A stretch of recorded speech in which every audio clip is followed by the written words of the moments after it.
இப்படி நான் சொல்லிக்கிட்டே போகலாம். ரொம்ப நாளைக்கு முந்தி ஒரு படம் வந்துச்சு. அந்த படத்தின் பேர் இருட்டறைக்குள் முரட்டு குத்துக்கள். நெஞ்ச தொட்டு சொல்லுவோம்.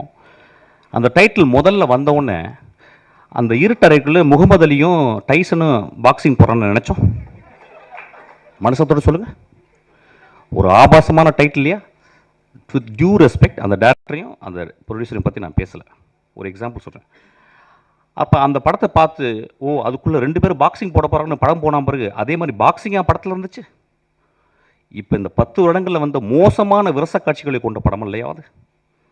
அப்போ என் நண்பர்கள் அந்த படத்தை பற்றி யாராவது விமர்சித்தாங்களா? என் தம்பி விஜய் சேதுபதி, என் தம்பி தியாகராஜன் குமார் ராஜா ஒரு படம் எடுக்கிறான். அந்த படத்தினுடைய முதல் ட்ரைலரில் தம்பி பேசிகிட்டே வந்து கடைசி வார்த்தை, அது வேணாம், இது இல்லை, அது இல்லை, அதுன்னு சொல்லி கடைசியில் ஒரு வார்த்தை சொன்னான் பார்த்தீங்களா? அந்த வார்த்தை கெட்ட வார்த்தை இல்லையா?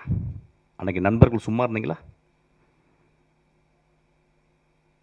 எல்லோரும் பார்க்குறாங்கல்ல.